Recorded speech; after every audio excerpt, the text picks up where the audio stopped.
This is a Carruthers As5100-2D dicer. Okay, 2D meaning two-dimensional. So what you do, this is a continuous running feed belt. You put your product on the belt and you adjust your upper conveyor down to just make contact with the product.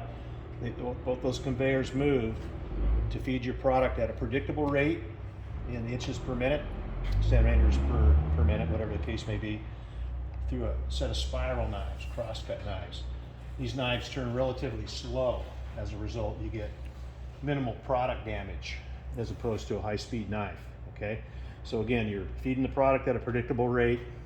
You have a predictable rate of fall on your knife, which gives you your cut size, and that's adjustable inside the control box and also with a 3-position switch on the side of the box, which I'll show you here in a minute. You've got your start, your stop. When all the safety circuits are closed, it's ready to run. This light comes on, you're ready to go, and you have your e-stop. Now, this machine, all the guards are in the welding shop right now, so I'm just showing you the basic mechanics of the machine so you have an understanding of it. So just to clarify that. Okay, so we were talking about the knives. Once the product is cut with the crosscut knives, it drops into what's called a gang knife set. And in the instance we're talking about now, we'll have a gang knife set up at every 1/2 inch on this arbor that turns. So this knife turns to make your second cut. So you get your natural height by whatever you set your spiral knife to. In this case, it'll be 1/2 inch through a 1/2 inch set, and you get nice 1/2 inch cube product out the drop chute. Okay, so that's the knife. It's 14 inches in diameter, and again, its speed is quite slow too as well. So again, minimal product damage.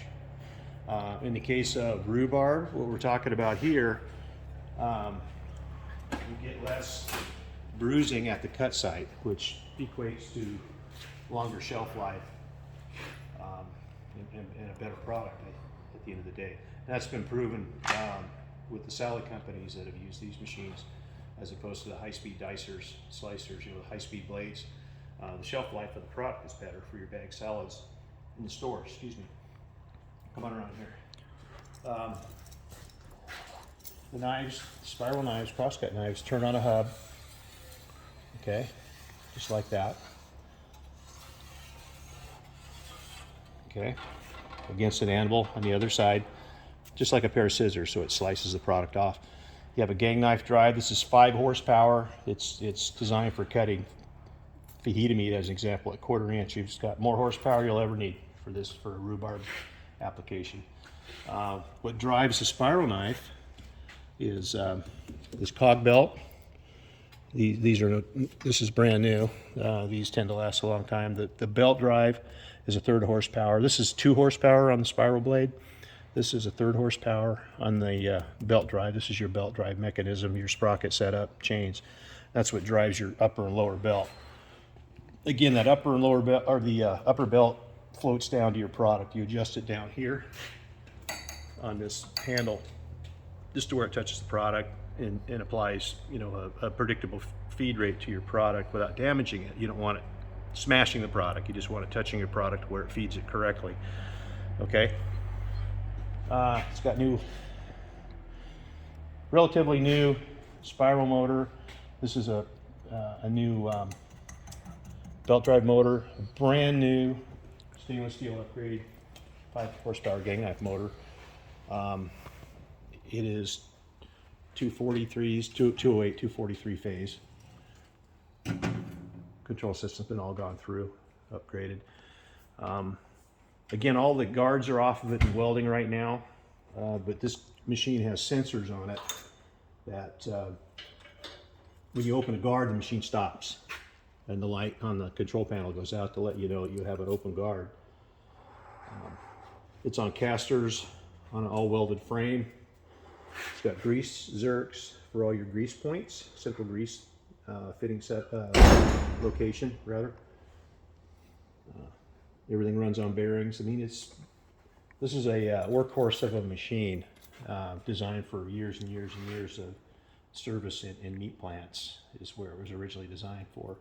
And yeah, so in any event, take a walk around here. It's got the stainless steel lower drive pulley. It'll have new belts on it. I've got a new belt coming for this. This is just a test belt that's on here.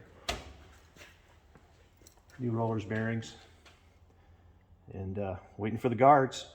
So what I'm going to do, I'm going to do this video series in two pieces. This is with the, this is showing the machine itself, basically how it's set up.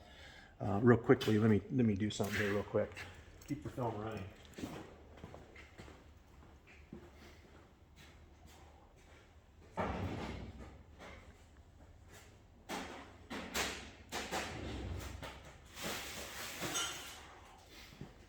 Okay, to remove the belts for cleaning,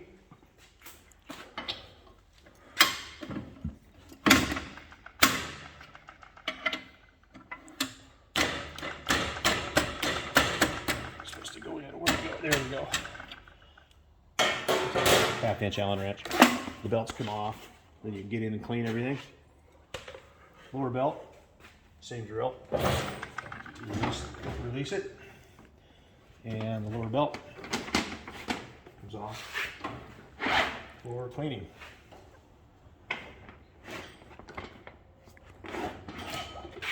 This is a handy place to hang it right here. And there you go. You got it opened up for cleaning. And then you take the gang knife cartridge apart and clean it if you so desire. Same way with the supplier blades, you can take those off. Okay, so again, this is series 1. The next video will be of it actually powered up and running. I don't want to run it without all the rest of the pieces on it and guards with the knives on it for obvious reasons. So I'm going to run it with the knives off of it just to show that it indeed does run. And you can watch, with the guards off, you can run it and watch the mechanisms actually work in the machine to get your arms around how mechanically it works. So that's it for series 1. Cut.